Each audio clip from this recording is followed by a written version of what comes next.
مسئلہ نہ بن جائے، کہیں بیزتی نہ ہو جائے، کہیں ناگ نہ کٹ جائے، کھانا کم نہ پڑ جائے، کسی کی طرف سے جوڑے کا اعتراض نہ آ جائے، کسی کی طرف سے اللہ اکبر کوئی اعتراض نہ کر دیا جائے۔ یہی پریشانیاں شادی کے جتنے دن ہوتے ہیں، والدین اسی کٹھن مرحلے کے اندر وہ اپنے لیل و نہار کو بسر کر رہے ہوتے ہیں۔ تو اس لیے شادی کے موقعوں پر ان تقریبات کو محدود کرنے کی کوشش کیجئے۔ ولیمہ اگرچہ سنت ہے لیکن اس کو بھی محدود کریں، اس کے لیے بھی ضروری نہیں کہ پورا خاندان جمع ہو، سارے دوست جمع ہوں اور پورے محلے کے لوگ جمع ہوں۔ اللہ اکبر، جب شادی ہوتی ہے تو پھر شادی کے بعد دو ایسے لوگ جو ایک دوسرے کے لیے اجنبی تھے وہ اتنے قریب ہو جاتے ہیں کہ پھر شوہر کا بیوی کے بغیر اور بیوی کا شوہر کے بغیر دل نہیں لگتا، اور یہ فطرتی چیز ہے، یہ اللہ کی طرف سے پیدا کرتا ہے۔ اللہ کا الحاکمین نے سورہ روم میں ارشاد فرمایا کہ یہ اللہ کی نشانی ہے کہ اللہ تعالیٰ نے انسانوں میں سے ہی مردوں کے لیے بیویاں بنائی ہیں، لِتَسْكُنُوا إِلَيْهَا، بیویاں سکون کے لیے ہیں، بیویوں کے اندر راحت ہے، اور بہترین عورت بھی بیوی بھی وہی ہے جو خامد کے لیے راحت کا سامان مہیا کرتی ہے۔ نبی کائنات علیہ السلام نے ارشاد فرمایا کہ خیر ما یکنز المرء، بہترین انسان کے پاس جو خزانہ ہے، دولت ہے، اصل دولت، اصل سرمایہ جو انسان کے پاس ہے وہ المرأۃ الصالحہ، نیک بیوی ہے۔ اگر کسی کو اللہ تعالیٰ نے نیک بیوی دے دی ہے، فرما بردار بیوی دے دی ہے، وہ بے شک خط غربت سے بھی نیچے زندگی گزار رہا ہو، وہ بادشاہوں سے بھی زیادہ کامیاب ہے۔ لیکن جس کی بیوی اچھی نہیں ہے، جس کی بیوی نیک نہیں ہے، جس کی بیوی فرما بردار نہیں ہے، وہ کروڑوں نہیں اربوں کا بھی مالک کیوں نہ ہو، اس کا گھر جنت کی بجائے دوزخ کا منظر پیش کر رہا ہوتا ہے۔ اس لیے اللہ تعالیٰ سے یہ دعا بھی کریں، رشتے کے انتخاب کے وقت سوچ و بچار سے بھی کام لیں، اور پھر اس کے بعد گھر کا ماحول اچھا بنانے کے لیے ایک دوسرے کی اصلاح بھی کریں تاکہ گھر کا ماحول جو ہے پرسکون بن سکے، اور اللہ تعالیٰ نے شادی کا جو مقصد بیان کیا ہے لِتَسْكُنُوا إِلَيْهَا، وہ مقصد بھی حاصل کیا جا سکے۔ اللہ تعالیٰ ارشاد فرماتے ہیں وَجَعَلَ بَيْنَكُمْ مَوَدَّةً وَرَحْمَةً، اللہ تعالیٰ نے تمہارے درمیان محبت کو اور رحمت کو پیدا کر دیا ہے۔ تو یہ جب شوہر اور بیوی کی آپس میں محبت ہوتی ہے نا، بعض لوگ اس سے جیلس ہو جاتے ہیں، حتیٰ کہ لڑکے کے ماں باپ بھی کہتے ہیں لو جی اب یہ رن مرید بن گئی ہے۔ وہ بھائی خوش ہونا چاہیے، آپ کو خوش ہونا چاہیے کہ آپ کا بیٹا آپ کی بہو سے اور آپ کی بہو آپ کے بیٹے سے محبت کرتی ہے، آپس میں ان کا اتفاق ہے۔ لیکن بعض والدین سے اپنے بیٹے اور اپنی بہو کا یہ اتفاق بھی ہضم نہیں ہوتا۔ اللہ اکبر، تو پھر ماں وہ جو ہے نا صحیح معنوں میں ساس کا روپ دھار کر کے اپنی اس بہو کو پریشان کرنے کی کوشش کرتی ہے۔ جو بچی، اللہ اکبر، جس باپ نے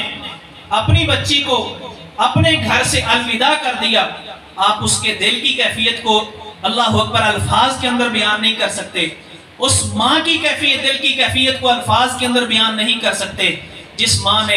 اپنے ہی ہاتھوں سے اپنی بیٹی کی ڈولی کو الوداع کیا ہے۔ تو اب وہ اپنے والدین کے گھر کو چھوڑ کے آپ کے گھر آ گئی ہے۔ میں ماؤں سے، اور جو ساس بننے والی ہے لیکن وہ اپنی اس بہو کی ساس کی بجائے ماں بن کر کے دکھائیں۔ اللہ اکبر، اگر وہ ایک ماں چھوڑ کر کے آئی ہے، آپ اس بہو کے لیے دوسری ماں بن کے دکھائیں، ماں کا منظر پیش کریں گی۔ آپ بڑی ہیں، آپ عقل مند ہیں، آپ کے پاس تجربہ زیادہ ہے، آپ کی عمر زیادہ ہے۔ اگر وہ بچی نادان بھی ہے، اس کو تجربہ آپ نے دینا ہے، اس کی تربیت آپ نے کرنی ہے، اس کو گھر کا ماحول آپ نے سمجھانا ہے، اس کو کام کاج کی تربیت آپ نے دینی ہے۔ اگر وہ غلطیاں بھی کرے، کیا اولاد غلطیاں نہیں کرتی؟ اپنی اولاد، اپنی بیٹیوں کی غلطیوں کو تو چھپا لیا جاتا ہے، برداشت کر لیا جاتا ہے، تو پھر کیا وجہ ہے؟ یہ ہمارا دوغلا رویہ کیوں ہے کہ ہم بہو کی غلطیوں کو ہائی لائٹ کرتے ہیں، اس کے والدین تک شکایت کرتے ہیں، اس کو ٹارچ کرتے ہیں، اس کو پریشان کرنے کی کوشش کرتے ہیں، جس کی وجہ سے وہ گھر جو ہے آخرکار وہ یا تو ٹوٹ کر رہ جاتے ہیں، یا پھر وہ جو یعنی لڑکی کا شور ہوتا ہے وہ انتہائی پریشانی کی حالت میں اللہ اکبر گھر کے ماحول کے اندر اپنے آپ کو ایڈجسٹ کرنے کی کوشش کرتا ہے، اور وہ لڑکی سسر سے کر کر اور انتہائی تنہائیوں کے اندر اپنے وہ جو ہے نا غم کو آنسو کی شکل میں اس کو بہا کر کے اپنے غم کو ہلکا کرنے کی کوشش کرتی ہے. ایسے منظر پیش نہ کریں. ایسے اللہ اکبر آنے والے مہمان کو پریشان نہ کریں. ایسی بہو کو جو آپ کے گھر اپنا گھر کو چھوڑ کر اپنے والدین اپنے رشتہ داروں کو چھوڑ کے آ گئی ہے، اس کو پریشان نہ کریں. تو اس لیے اس گھر کے اندر اس کو گھر والا ہی ماحول ملنا چاہیے، نہ کہ اس کو اب اس گھر کے اندر اوپرا ماحول دیا جائے. اور پھر اس کے بعد شوہر اور بیوی کو بھی، اس کے لیے بھی میں یہ کہوں گا کہ اسلامی ہدایات کو مد نظر رکھتے ہوئے شوہر کو یہ سوچنا چاہیے کہ وَلَهُنَّ مِثْلُ الَّذِي عَلَيْهِنَّ بِالْمَعْرُوفِ. شوہر کے ہی حقوق نہیں ہوتے، حقوق بیویوں کے بھی ہوتے ہیں. شوہر یہ چاہتا ہے کہ میرے حقوق پورے کیے جائیں. کیا صرف شوہر ہی کے حقوق ہیں، بیویوں کے کوئی حقوق نہیں ہیں؟ اللہ اکبر. اللہ احکم الحاکمین نے ارشاد فرمایا کہ جس طرح بیویوں کے فرائض ہیں اسی طرح بیویوں کے حقوق بھی ہیں. آج ہمارے معاشرے کا المیہ یہ ہے کہ ہر بندہ یہ تو چاہتا ہے کہ میرے حقوق پورے کیے جائیں، لیکن وہ یہ نہیں دیکھتا کہ جس طرح میرے حقوق ہیں میرے اوپر کسی کے حقوق بھی تو ہیں، میری بھی تو کچھ ذمہ داریاں ہیں، میرے بھی تو کچھ فرائض ہیں. ہر بندہ اگر اپنی ڈیوٹی، اپنا فریضہ اور دوسروں کا حق پورا کرنے کی، ادا کرنے کی کوشش کرے گا تو انشاءاللہ معاشرے کے اندر یہ جو ہر بندہ آج شکوہ کرتے ہوئے نظر آتا ہے کہ میرا فلاں رشتہ دار میرا حق ادا نہیں کرتا، میرا بھائی میرا حق ادا نہیں کرتا، میری بہن میرا حق ادا نہیں کرتی، میرا بیٹا میرا حق ادا نہیں کرتا. جب ہم دوسروں کے حقوق ادا کریں گے تو ضرور بھی ضرور اللہ کی طرف سے ہمارے حقوق کی ادائیگی کا بھی انتظام ہو جائے گا. تو اس لیے جہاں پر خامند کے حقوق ہیں وہاں پر بیویوں کے بھی حقوق ہیں. اگر خامند یہ سوچتا ہے کہ قرآن حکیم میں آتا ہے الرجال قوامون علی النساء کہ خامند گھر کا سربراہ ہے، اللہ اکبر، تو یہ چاہے کہ ہر بات ہی میری مانی جائے، تو اسلام نے اس قدر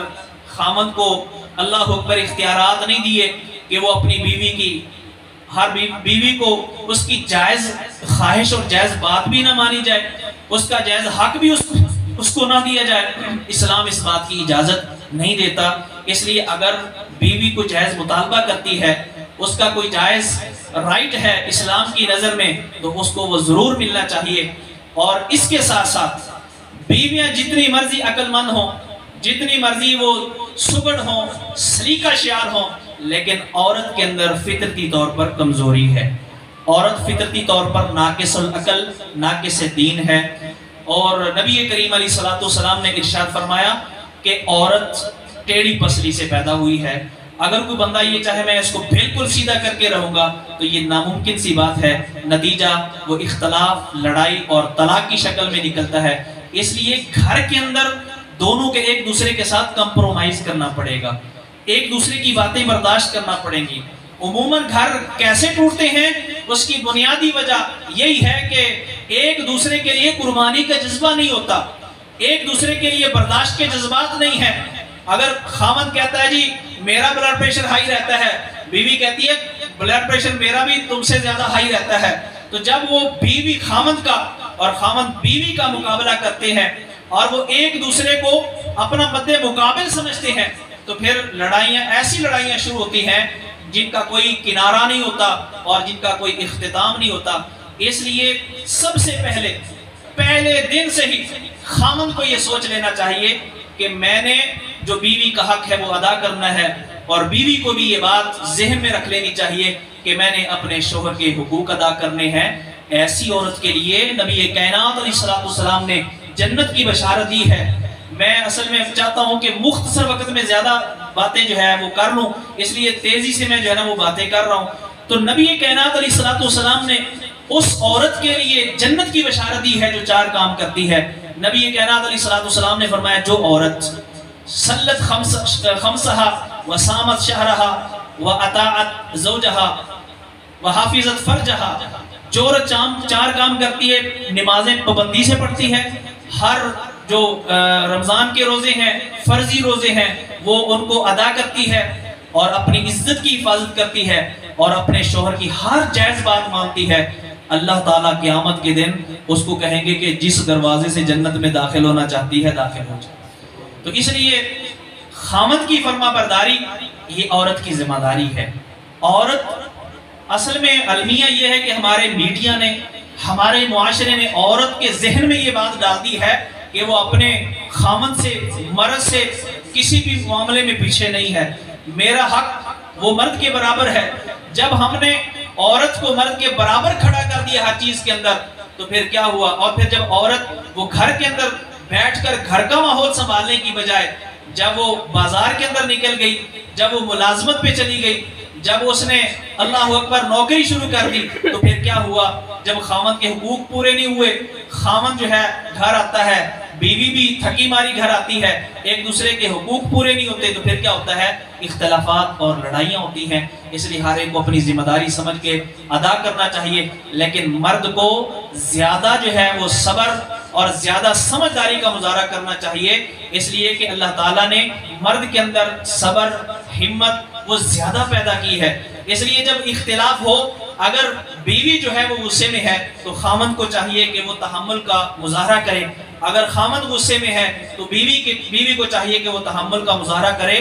اور اسی طرح اگر آپس میں لڑائی ہو گئی ہے تو چھوٹی چھوٹی باتیں ہیں، جب آپ لڑکا اپنے والدین کو بتائے گا، لڑکی اپنے والدین کو بتائے گی تو پھر معاملے خراب ہو جاتے ہیں۔ جو معاملے گھر کے اندر سلجھ سکتے ہیں ان کو گھر کے اندر ہی سلجھانا چاہیے، نہ کہ اس کو باہر آؤٹ کیا جائے، دوستوں کے اندر بیان کیا جائے یا اسی طرح رشتہ داروں کے اندر بیان کیا جائے۔ اور اللہ اکبر، نبی کائنات علیہ السلام، بلکہ اللہ تعالیٰ نے قرآن مجید میں ارشاد فرمایا کہ اگر اختلاف ہو جائے تو پھر فَعِزُوهُنَّ، سب سے پہلی چیز یہ ہے کہ بیوی کو سمجھانے کی کوشش کی جائے۔ اصل میں یہ بھی ہوتا ہے کہ جب بار بار ہر چیز پر ہی روک ٹوک ہوتی ہے تو پھر معاملے خراب ہوتے ہیں۔ تو کچھ چیزیں برداشت کر لیں اور کچھ چیزیں ایسی ہیں کہ آپ سمجھا دیں کہ ایسا نہیں کرنا چاہیے، پیار سے کہ ایسا کرنا چاہیے، اس میں ہمارے لیے زیادہ بہتری ہے۔ تو پہلا مرحلہ یہ ہے کہ پیار و محبت کے ساتھ، افہام و تفہیم کے ساتھ مسئلے کو حل کیا جائے۔ اگر پھر بھی عورت وہ اپنی نافرمانی اور اپنی عادات کو چھوڑنے کے لیے تیار نہیں ہے تو پھر اللہ تعالیٰ نے ارشاد فرمایا کہ وَهْجُرُوهُنَّ فِي الْمَضَاجِعِ، ان سے ناراضگی کا اظہار کرو، بستر الگ کر لو۔ تو پھر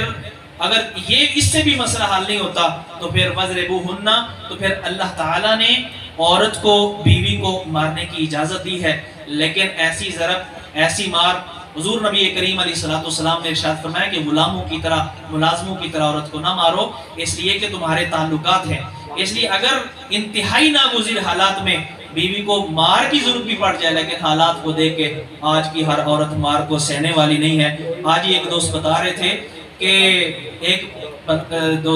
دوست کے بھائی نے اپنی بیوی کو صرف ایک تھپڑ مار دیا، اس نے گھر فون کر دیا، حالانکہ وہ عالم ہے، بیوی بھی دیندار گھرانے سے تعلق رکھتی ہے۔ اس نے اپنے باپ کو فون کر دیا، باپ آیا اور اپنے داماد کو بھی اس نے برا بھلا کہا اور اپنی بیٹی کی ساس کے ساتھ بھی اس نے لڑائی کی اور اپنی بیٹی کو لے کر کے گھر چلا گیا۔ تو یہ تو معاملے کو بگاڑنے والی بات ہے، اس لیے جہاں تک ہو سکے معاملات کو گھر کے اندر حل کرنے کی کوشش کریں۔ اللہ تعالیٰ سے دعا ہے کہ جو ٹوٹے پھوٹے الفاظ کے اندر میں نے چند باتیں کہی ہیں، صرف وقت کی نزاکت کو دیکھتے ہوئے کوشش یہ تھی کہ زیادہ سے زیادہ باتیں ہو جائیں۔ اللہ تعالیٰ سے دعا ہے کہ اللہ تعالیٰ ہمیں ان باتوں پر عمل کرنے کی اور اپنے گھروں کے اندر اصلاح کرنے کی اور افہام و تفہیم کے ساتھ مسائل حل کرنے کی، صبر و تحمل کا مظاہرہ کرنے کی اللہ تعالیٰ ہمت اور توفیق عطا فرمائے۔ اور جن گھروں کے اندر ماحول اس طرح کا ہے جو پریشان کن ہے، اللہ تعالیٰ سے دعا ہے کہ اللہ تعالیٰ ان پریشانیوں کو دور فرمائے۔ اور میرے وہ دوست، وہ بزرگ جو ان مشکل حالات سے گزر رہے ہیں اور اپنے بیٹوں، اپنی بہوں کے حوالے سے پریشان ہیں، اللہ تعالیٰ ان گھروں کے اندر اس برے ماحول کو ختم کر کے اللہ تعالیٰ اس ماحول کو سازگار فرمائے، اللہ تعالیٰ اختلافات کو دور فرمائے، اللہ تعالیٰ یہ جو یعنی گھر ہیں اللہ تعالیٰ ان کو آباد رکھے، شاد رکھے۔ اور خصوصاً آج کی اس محفل کا سبب جو ایک تقریب ہے نکاح کی، اللہ تعالیٰ سے دعا ہے کہ اللہ تعالیٰ محسن بھائی، ان کا جو یہ ایک نیا زندگی کا سفر شروع ہونے والا ہے اور آدھا دین جو ہے ان کا مکمل ہونے والا ہے، اللہ تعالیٰ ان کی یہ جو زندگی ہے، نئی زندگی ایک اعتبار سے اللہ تعالیٰ اس سفر کو اللہ تعالیٰ کامیاب فرمائے اور ان کا آپس میں اتفاق اور اتحاد اللہ تعالیٰ پیدا فرمائے اور لوگوں کے لیے اس جوڑے کو اللہ تعالیٰ مثال بنائے۔ آمین یا رب العالمین وآخر دعوانا ان الحمدللہ رب العالمین۔ یا ربی لک الحمد کما ینبغی لجلال وجهک وعظیم سلطانک اللہم صلی علی محمد وعلی آل محمد کما صلیت علی ابراہیم وعلی آل ابراہیم انک حمید مجید اللہم بارک علی محمد وعلی آل محمد کما بارکت علی ابراہیم وعلی آل ابراہیم انک حمید مجید ربنا آتنا فی الدنیا حسنة وفی الآخرة حسنة وقنا عذاب النار ربنا ظلمنا أنفسنا وإن لم تغفر لنا وترحمنا لنكونن من الخاسرين أذهب البأس رب الناس واشف أنت الشافي لا شفاء إلا شفاءك شفاء لا يغادر سقما ربنا هب لنا من أزواجنا وذرياتنا قرة أعين واجعلنا للمتقين إماما رب ارحمهما كما ربياني صغيرا رب ارحمهما كما ربياني صغيرا اے اللہ آج کی اس محفل کا انعقاد کرنے والے بھائی محسن، ان کے بھائی بلال اور ان کے والدین اور دیگر رشتہ دار، اے اللہ ان کے لیے اس محفل کو منعقد کرنا اے اللہ دنیا آخرت کے اندر کامیابی کا ذریعہ بنا، اور اے اللہ اس بابرکت محفل کی وجہ سے اے اللہ تعالی ہماری جو باقی محفلیں ہیں وہ بھی بابرکت بنا، اور ہمیں اسی طرح شادی کی پروقار تقریبوں کے اندر اسی طرح دین کی باتیں سننے سنانے کے موقع فراہم فرما۔ اے اللہ خصوصاً اے اللہ محسن بھائی کی جو خالہ رات فوت ہو گئی تھی، اے اللہ ان کے لیے اگلی منزل آسان فرما، اللہم اغفر لہا ورحمہا، اے اللہ ان کے لیے قبر حشر کی منزلیں آسان فرما، ان کا آخری جو سفر ہے اللہ آسان فرما۔ مولا کریم جتنے بھی ہمارے رشتہ دار دوست احباب دنیا سے رخصت ہو گئے ہیں، اے اللہ ان کی قبروں کو جنت کے باغیچے بنا، مولا کریم ان کی اگلی زندگی آسان فرما، اے اللہ ہمیں بھی اس زندگی کی تیاری کرنے کی توفیق عطا فرما، اے اللہ ہمیں صحیح معنوں میں مسلمان بنا، ہماری تقریبات، ہماری شادی، ہماری غمی اور ہمارے گھروں میں بچوں کی پیدائش، اے اللہ ہر موقع، ہر خوشی کا موقع، ہر غمی کا موقع، اے اللہ اس کے اندر جو بری رسومات داخل ہو چکی ہیں، اے اللہ ہمیں ان رسومات کو اپنے گھروں سے نکال باہر کرنے کی توفیق عطا فرما۔ مولا کریم اے اللہ ہمیں صحیح معنوں میں اسلام پر عمل پیرا فرما، ہماری سستیاں، ہماری کوتاہیاں دور فرما، اے اللہ ہماری زندگیاں بابرکت بنا۔ مولا کریم ہمیں دین کا ضروری علم حاصل کر کے اس پہ عمل کرنے کی توفیق عطا فرما۔ مولا کریم یہاں اس مجلس کے اندر اگرچہ اس طرح کے موقعوں پر کم ہی لوگ دین کی باتیں سنتے ہیں، اگر کوئی موسیقی کی محفل ہوتی ہے، کوئی اس طرح کی دیگر محفل ہوتی تو پھر بہت زیادہ رش ہوتا، لیکن اے اللہ جو وقت نکال کر کے اس محفل کے اندر شریک ہوئے ہیں، اے اللہ جنہوں نے کافی دیر مجھے برداشت کیے ہے، اللہ ان کے لیے اس محفل کو صدقہ جاریہ بنا، ان کے لیے آخرت کا ذریعہ بنا، آخرت کی کامیابی کا ذریعہ بنا۔ اے اللہ اس دین کی باتیں سننے سنانے کے لیے جو ہم نے وقت نکالا ہے، اے اللہ ہمارا یہ نکالا ہوا وقت ہمارے لیے ذریعہ نجات بنا۔ مولا کریم ہماری زندگیوں کی اصلاح فرما، ہمارے عمل کی اصلاح فرما، اے اللہ ہمارے گھروں کی اصلاح فرما۔ مولا کریم جتنے مسلمان بیمار ہیں، خصوصاً جن کے لیے دعا کی درخواست کی گئی ہے، اے اللہ ان کو مکمل صحت عطا فرما۔ اے اللہ اس مجلس کے اندر بھی جتنے بیمار ہیں، اے اللہ سب کو مکمل صحت کاملہ عاجلہ عطا فرما۔ اے اللہ ہماری زندگی بھر کے گناہ معاف کر کے اے اللہ ہماری آخرت بہتر بنا، خاتمہ ایمان پہ فرما، دنیا آخرت کی کامیابیاں عطا فرما، رزق حلال عطا فرما۔ اے اللہ ہمارے بیٹے، ہماری بیٹیوں کو، ہمارے بہن بھائیوں کو اے اللہ ان کے لیے مناسب رشتے اے اللہ دستیاب فرما۔ اے اللہ رشتوں کی پریشانی دور فرما، اے اللہ اولاد کی پریشانیاں دور فرما، اے اللہ جو اولاد نرینہ سے محروم ہیں نیک صالح بیٹے اور بیٹیاں عطا فرما۔ آمین یا رب العالمین۔ ربنا تقبل منا انک انت السمیع العلیم وتب علینا انک انت التواب الرحیم۔ صلی اللہ تعالی علی خیر خلقہ محمد و آلہ و صحبہ اجمعین برحمتک یا ارحم الراحمین۔